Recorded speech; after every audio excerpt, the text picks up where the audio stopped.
Story number 1. My name is Kav, and I'm still haunted by something that happened 4 years ago. It began on a stifling summer day in the United Kingdom. My mother, little sister, and I had been at my grandparents' house until well after dark. As we parked the car and walked toward our front door, I glanced up at my bedroom window. That's when I saw it, a black, slightly slouched silhouette visible just behind the edge of the curtain. I immediately assumed it was my older sister, home alone, trying to scare me. I called out, but the figure didn't move. I shrugged it off, planning to laugh at her attempt later, but the moment we walked inside, my blood ran cold. She wasn't lurking in the dark. She was sitting calmly on the couch, studying. Panic gripped me.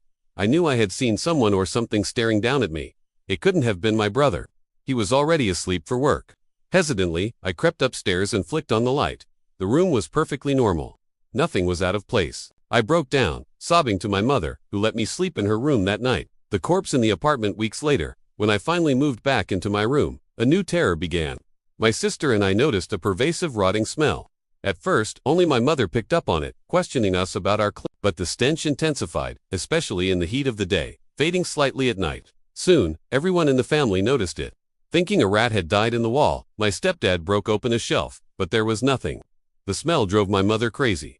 She called the council, who sent investigators. They found nothing. Days later, she called again, and this time, the police arrived. We lived in an apartment building. The officers went upstairs, knocking on doors until they reached one unit. The door was supposed to be locked, but when they tried forcing it open, it felt heavy. They finally managed to pry it open, and that's when they found her.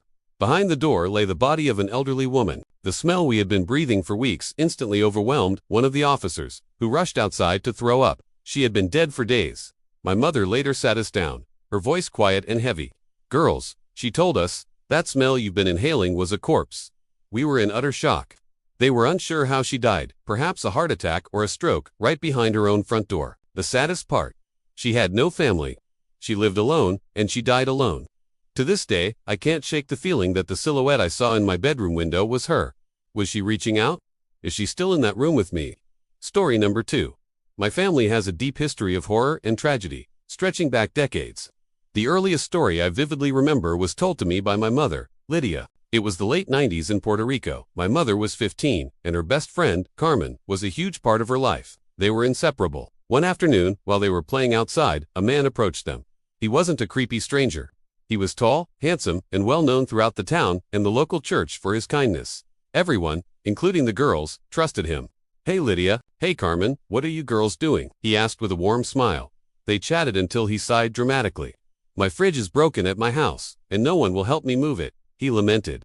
Carmen, always ready with an idea, immediately offered. Me and Lydia could help.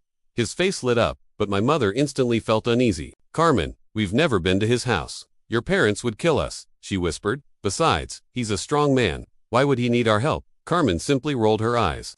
"Don't be such a scaredy cat, Lydia. He's nice.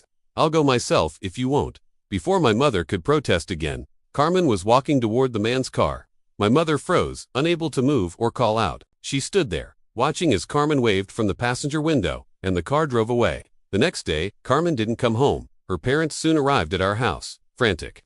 When they asked my mother where Carmen went, she replied, she went with Tulio to help him fix his fridge. The room went silent. Carmen's parents looked terrified, thanked my mother, and rushed out. A day later, my mother saw a commotion near a house. Curious, she walked over and froze in horror. Carmen had been found. Her body was stuffed inside a black garbage bag. Her face was contorted in terror. After Carmen left with Tulio, he had taken her to his house and murdered her. The grim discovery was made by a neighbor whose dog had started aggressively scratching at the garbage bag. Nobody could believe it. The kindest, most trusted man in their town had done the most evil thing. My mother never saw Tulio again, but even now, she still has nightmares about the man who was too handsome, too kind, and too trustworthy to ever be suspected.